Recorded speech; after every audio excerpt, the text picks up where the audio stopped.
about vulnerability, reclaiming our vulnerability. For me, chewing, eating in public is such a vulnerable thing. Isn't that silly? I hate eating in public.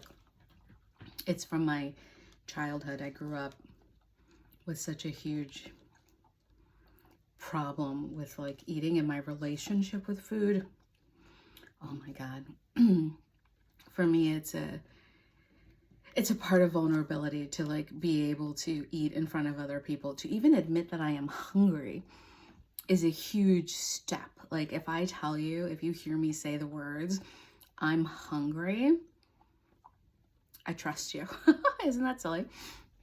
But we're reclaiming this year, and part of what we're reclaiming is our vulnerability. See, he's on board. I used to think that vulnerability, showing vulnerability was a weakness. You were showing weakness. I have learned through practicing vulnerability that you actually have to be really strong.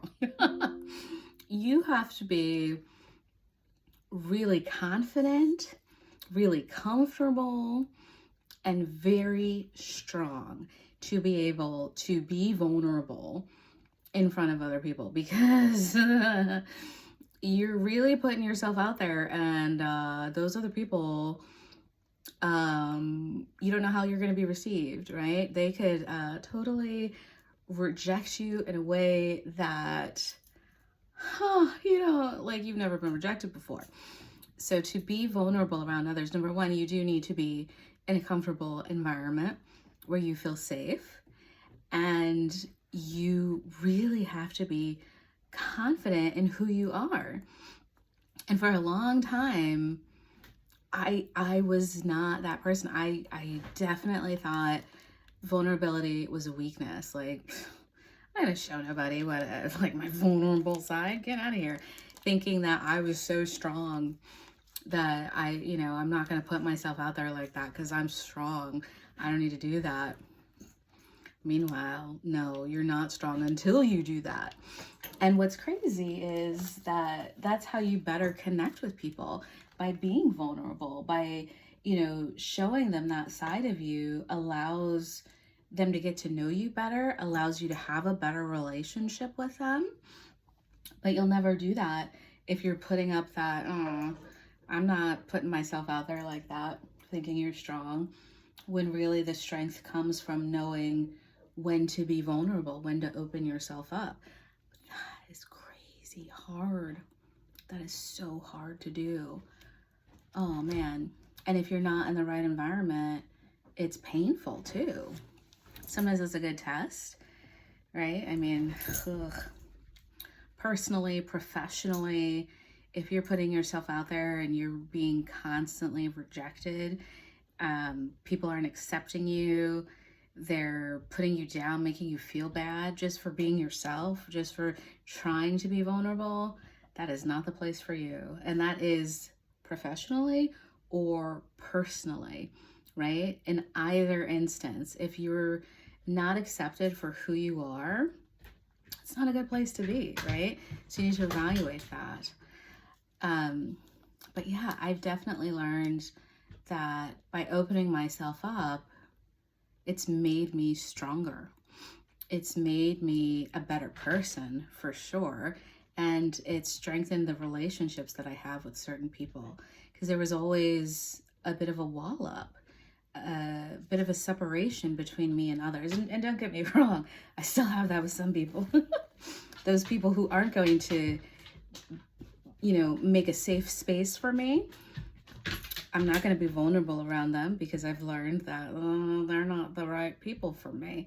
So maybe I still engage with them, but I don't open up towards them because they're not a safe space. And maybe that's a decision that you have to make for yourself as well, which is kind of hard, to look at people and decide you're safe, you're not safe. But it's important, right? It's important to realize where you stand with people and where people stand with you. Sometimes that's not always equal. Sometimes we give and give and give to other people who don't actually give anything give anything to us. And that's not healthy, right? That's not a good way to live our lives. And if we're thinking that, oh, but I'm just a kind person, I'm just a giving person, that's great, but you can't give 100% of yourself and not get anything in return. Eventually that turns to resentment. Eventually you're just worn completely out and you don't know why you're exhausted, why you're sick, why you're frustrated. You have no idea where that came from, but it came from all of the giving that you're doing and not getting anything in return. So you have to think about the relationships that you have and what makes sense for you to continue giving and not receiving. The same goes with the vulnerability. Are you putting yourself out there, being vulnerable with others, and they're not returning it? Do you want that one-way street? Doesn't really work. Right? Right, puppy? You should go both ways. So, what are some actual concrete methods, approaches you can take to being vulnerable? Well, it does take practice, so I would start there. Just start practicing. Sometimes it's easier to actually be vulnerable with a stranger than it is with someone you know. So I would start out with, maybe you're riding on a bus or in an Uber, right? Or you're on an airplane or somewhere where you're around people that you might never see them again. Okay, whatever the situation may be. Maybe it's a yoga class, maybe it's, you're at a coffee shop, right? And you see someone who you don't expect to ever see again. And you can strike up a conversation and share something about yourself that you would normally share with somebody. You'd actually be surprised not only with how it's received, meaning that you might think that what you're going to share, people are going to be like, oh my God, what's wrong with you? In reality, no, people are not like that. They're actually very understanding, welcoming, encouraging, supportive. But more than that, what is always so surprising to me when I share something is how often other people have also experienced the same thing, right?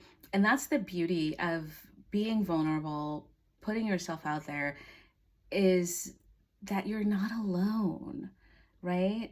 And then you sort of gather more strength from that. So when you're keeping things to yourself, when you're thinking, no, I got to be strong, I got to get through this, I'm the only one, I got to just, grin and bear it, we're isolating ourselves. And that can actually make you weaker. When you open up, when you're becoming vulnerable, you're connecting with other people, you're sharing your story with them, you find that they've also been through it and you feel that connection. And also sometimes share resources, right? They might know something that you don't know that will help you get through it. And on your side, you might be able to help them get through it, which is encouraging and strengthening in a whole other way. So that's where I would recommend starting, is share your story with someone that you don't know. And from there, you'll gain courage, you'll gain strength, and you'll be able to share more and more, a little bit here and there, and just keep practicing. That is the best thing that you can do. And before you know it, you'll be just like me, talking to strangers on the internet, telling them everything about yourself that you never thought you would. And you'll find it incredibly healing and therapeutic. And hopefully others will resonate and be encouraged by you to do the same.